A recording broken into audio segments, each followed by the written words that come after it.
Ваше здоровье. Остальные Бессарабии. И старайтесь забор, чтобы не попадал в объектив.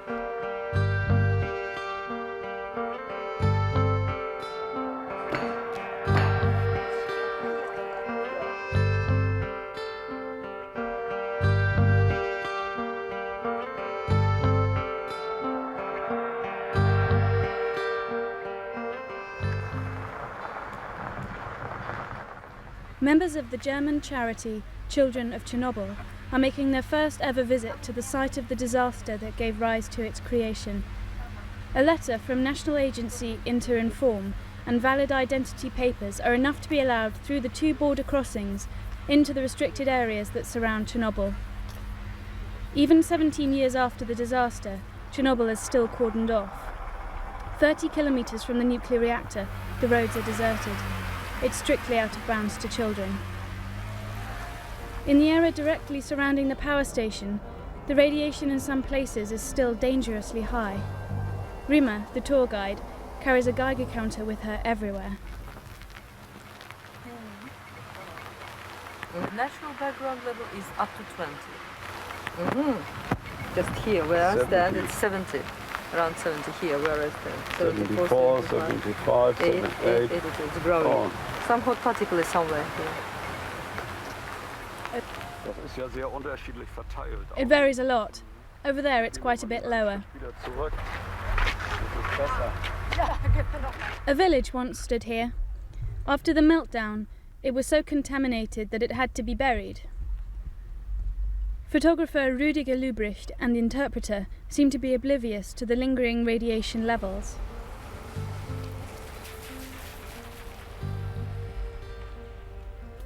Rüdiger is here on behalf of the charity. Olga, a Belarusian German, is helping out. She was just a child when the accident happened. In 3 years, on the 20th anniversary of the catastrophe, they're going to publish a book. Das ist noch relativ sachlich alles. It is still so essential for me. I believe I would be more impressed if I could get to see the abandoned cities. Städte sieht.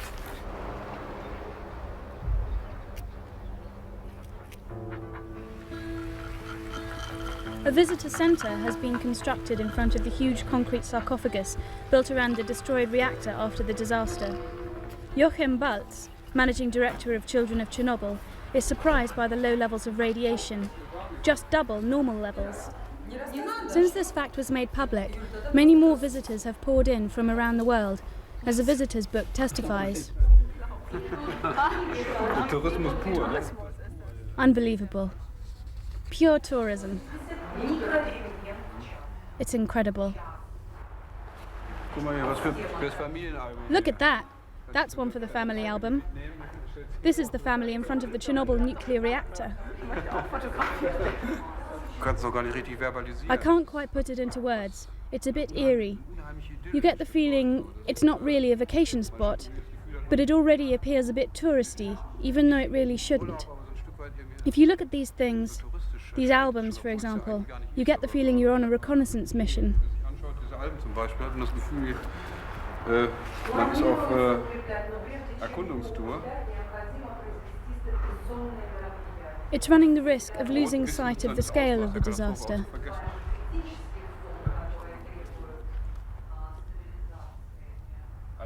There is surely a difference, whether you're only here for 1, 2, 3 hours, or, like the workers here, do the 14-day cycle over years.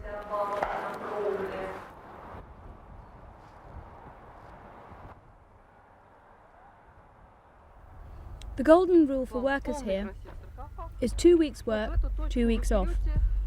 Former English teacher Rimma has followed it religiously for the 9 years she has been taking visitors to the sarcophagus. It took 6 months to seal the reactor in this concrete tomb, with the help of 90,000 workers. Many of them are no longer alive today.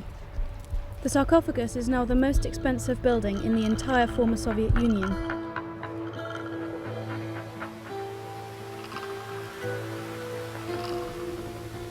Late at night, on 26th of April 1986, an experiment was being undertaken in Reactor 4 of the Lenin nuclear power station. Shortly after 2 o'clock, the reactor exploded. The inhabitants of Pripyat were enjoying the warm spring Saturday, making preparations for the large May celebration.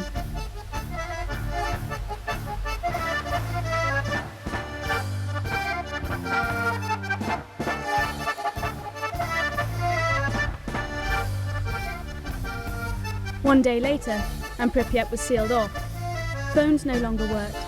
The authorities informed the 100,000 inhabitants that they were to be accommodated in tents for 3 days. Women and children were evacuated. Many men remained in order to help with the rescue work. 3 weeks later, they too had to go. As we now know, too late.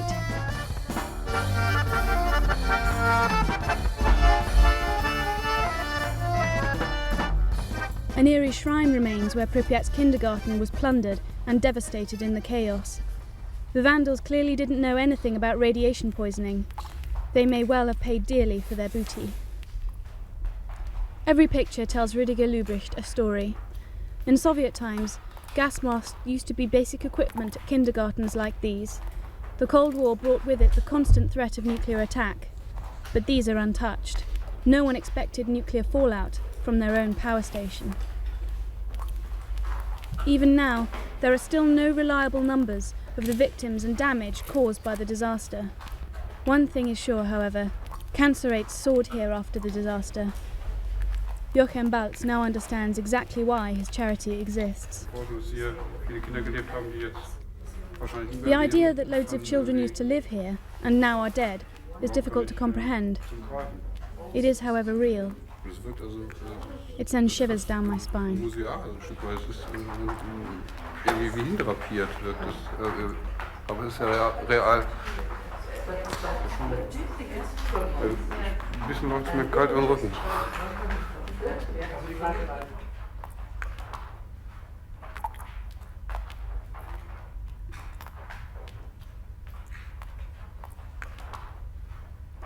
Along with cancer rates, the number of abortions rose sharply too. Women were afraid of giving birth to mutated or crippled children. I have 2 small children myself. It's running through my head that children the same age as my kids used to play in this kindergarten. I've had a completely crazy idea. I have a small son who loves to telephone, and there's a telephone over there, and I just thought I could just take it as a souvenir, but that's absurd.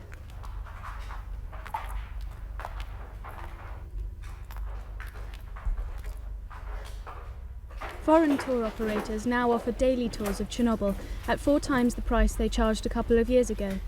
Instead of $30, the trip now costs $120. The view hasn't changed, it's just more expensive. The explosion affected us all. It's right to come here and have a look around, and I think it's okay to have a guide and explanation. But what I saw today, what I don't find okay, is when it's connected to mindless money grabbing. That people are just after money, and a whole Chernobyl tourism is developing, that's not okay.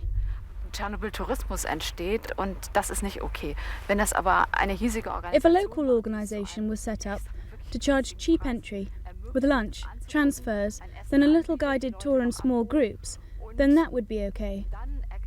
And if it was like that, with some of the money going to the Ministry for Humanitarian Affairs, so it would in the long run help their own country, then that would be okay.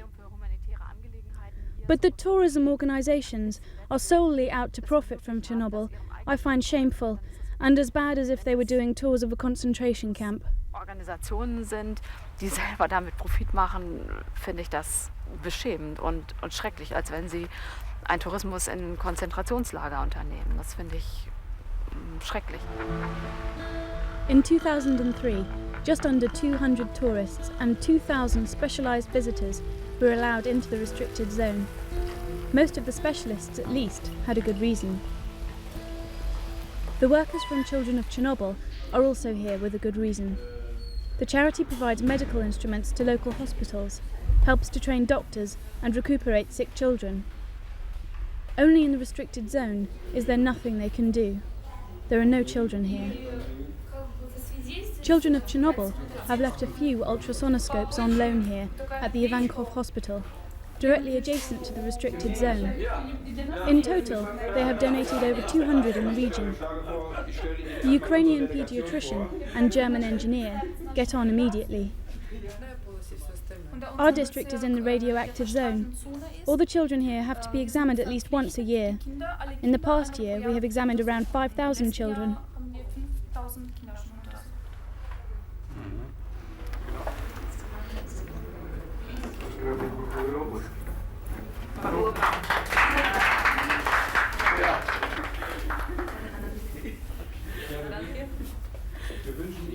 We hope that you have great success with your future research in the coming years with this equipment. Желаю вам дальнейших успехов. И вам спасибо большое. И bedanken uns auch. Спасибо.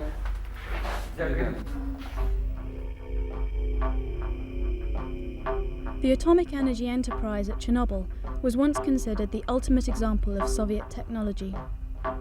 The explosion in Block 4, that caused 7 days of furious fires and killed 28 men, instantly obscured what really happened that fateful day. It was a long time before the full consequences were known. Irina, one of 700 workers who remained when the power station reopened, feeds the fish. For 3 years, no more electricity has been produced here. Irina now worries that groups of visitors will want to see the power station from the inside. According to Ukrainian law, pre-registered people are already allowed to take a look around. So far, it's mainly been national and international scientists.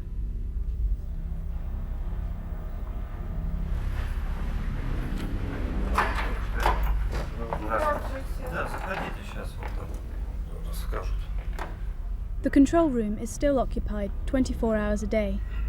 At least 4 supervisors are on duty here. Sergei is a service engineer and oversees the now closed down blocks 1 and 2.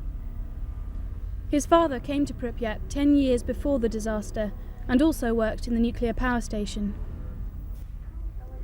Anton's father worked here too. On the night of the accident, he was sitting in this very room. Today, Anton is the boss of the whole sector. He's been here now for 7 years. He speaks ironically of his nuclear monster, which he must guard. The alarm signals are tested regularly, proof that everything works well, in comparison to 1986, when the safety systems failed when the power went. I was 13 when the accident happened. I was in 6th class. You want to know the story of my father? He can tell you that himself. He told me that you could see it, just beautiful smoke and very loud.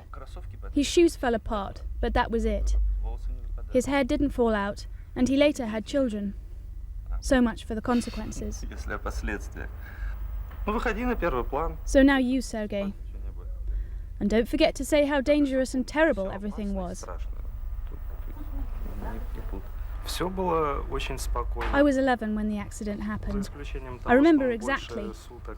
It was completely calm in Pripyat, except that we had to remain in our house for 24 hours with closed windows.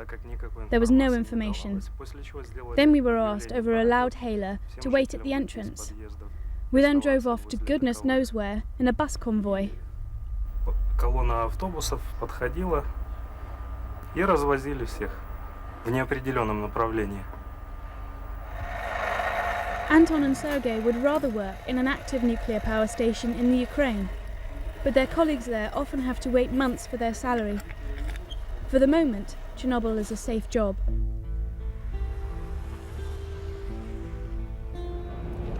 After an introduction and breakfast, another group from children of Chernobyl is taken to the so-called Cemetery of the Machines.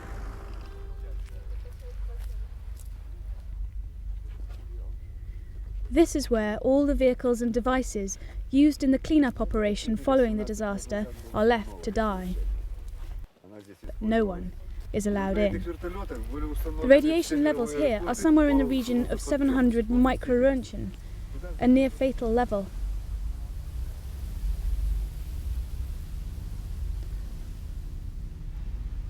In defiance of the radiation warnings, looters stripped this site. The engines can now be found on the black market in the Ukrainian capital, Kiev. A macabre thought, if you think of the men who served these machines. 800,000 men, the so-called liquidators, were involved in removing the radiated machines. How many of these paid for their employment with their lives can only be guessed at. The victims number anywhere from 30 to 70,000. Statistics are generally rounded down. The Ukraine would quickly be bankrupted if forced to pay compensation to all the widows and orphans of the tragedy. The group don't stay long. About 25 kilometres down the road, in the small village of Opachichi, they are expected on the next leg of their tour. Over 250,000 people were evacuated from the region surrounding Chernobyl in 1986. Around 500 returned a short time later, after, so they claimed, life outside their homeland started to make them sick. Here, they believe, the world is as it should be.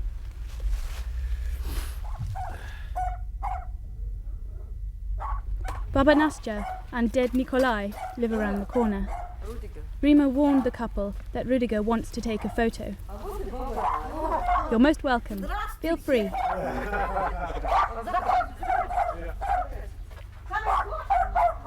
Це в її в квартирі у сестри. Оце сфотографувались мені. 79-year-old Baba Nastya beams with pride as she shows off her photos, taken on the beach in Brazil. Nastya's twin sister has lived there for 55 years. Her granddaughter wants to get married out there.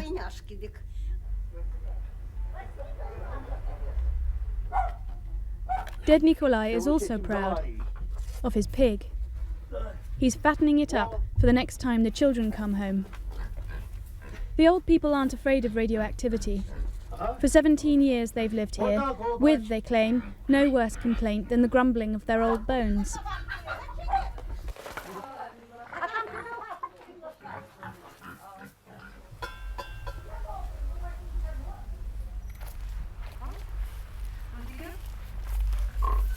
A few houses along lives Baba Valya. She loves visitors. Valya has had rheumatism for quite some time. A life of manual labour has hit her hard. And if a group of strong young men and women turn up on her doorstep, they can help out a little. It's the wine harvest in Chernobyl.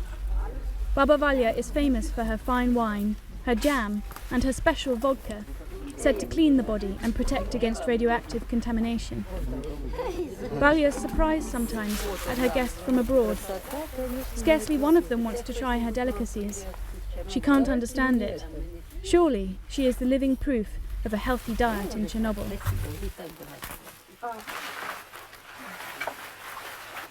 А добренький? Очень вкусный. Очень вкусный. Настоящая Изабелла. Olga Tibez remembers hearing about the disaster as a child.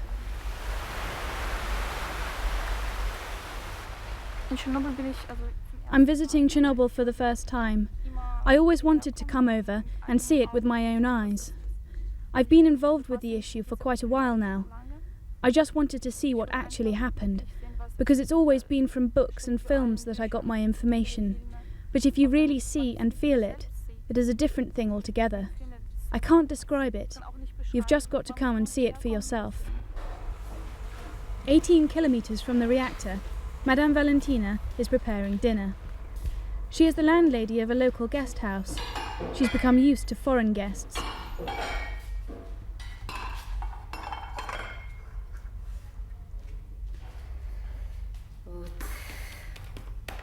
I've been working here for 16 years now.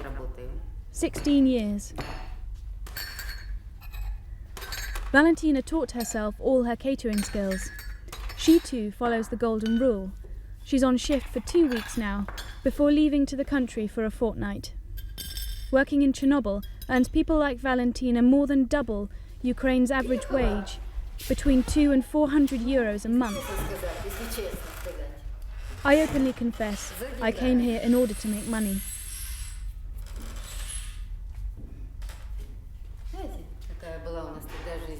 I had a medical and came. The physicians were a bit taken aback. and asked me whether I was being forced to work there. I told them I wasn't afraid. They were adamant it was still radioactive.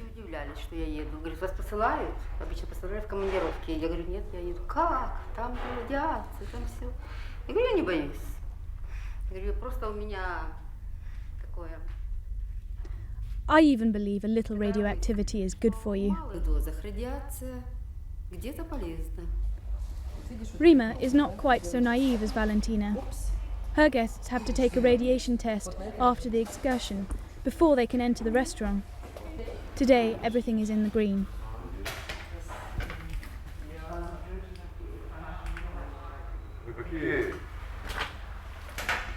The ingredients for the 5-course menu don't come from Chernobyl. As a safety measure, a shot of vodka is served with the meal. Rimma too has a small tot. After each course, as is customary in the Ukraine, a short speech. We've got a few days behind us now. I want to make it short. We've taken some photos, made a film, we've seen the place, had a lot of fun, and even had glorious weather. Therefore, we'd like to thank the weather god, which I believe to be a weather goddess. So I raise a glass to women. И выпьем за Бога, который дал нам такую погоду, но думаю, что это был Бог женщин, поэтому выпьем за женщин. Какой чудесный завтрак.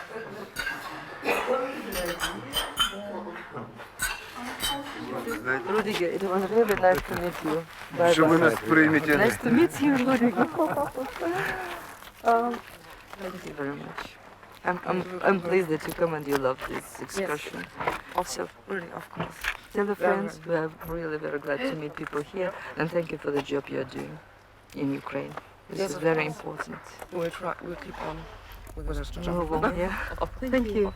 Bye. Bye. Yeah. Bye. Just down the road, the Pripyat bar, the place to be on a Saturday night in the restricted zone, is starting to fill up. The vodka is cheap, and DJ Vera knows what her guests want. To switch off, get tanked up, and forget all about being in the restricted zone for 2 or 3 hours.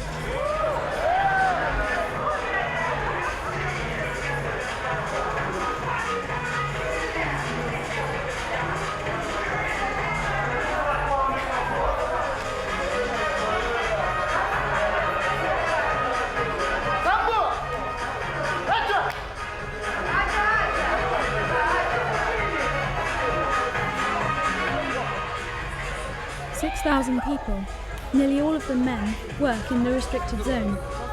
Scarcely one of them comes from Chernobyl, but it has become for many their second home.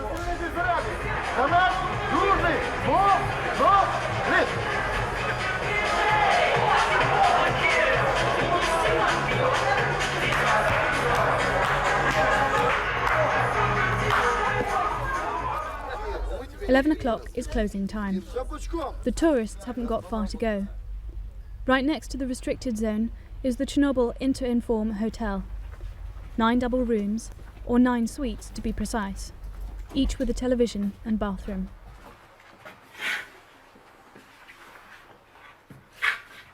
Yes.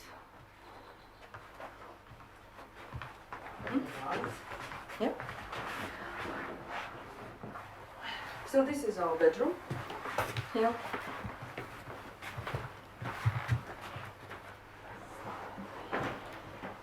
Well, this is $60, 320 grivnas, breakfast included.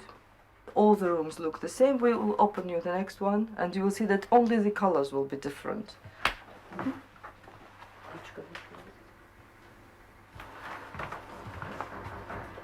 So, people can pay with credit cards, but only with 2, Master and Visa.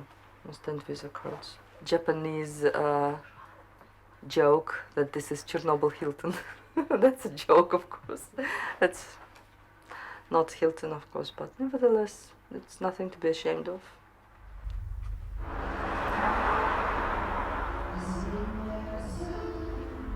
Chernobyl isn't short of culture either. Tamara and Konstantin Borisenko regularly give concerts. Anyone is free to listen to the rehearsals. Такая полоса, и нисколько мы с тобой не постарели. Tamara sings of the beauty of aging, a period of life no one should fear. Откружат и отпоют метели. Снова будет звон капели. Upon leaving the town and restricted zone, you're quickly reminded where you were, in a radioactive zone. Only after being guaranteed free of radiation is any car allowed to leave and begin the long journey home. И даже седину с тобой мы разделили. Да что там седина, пускай блестит, не жаль. Откружат и отпоют метели. Снова будет звон капель.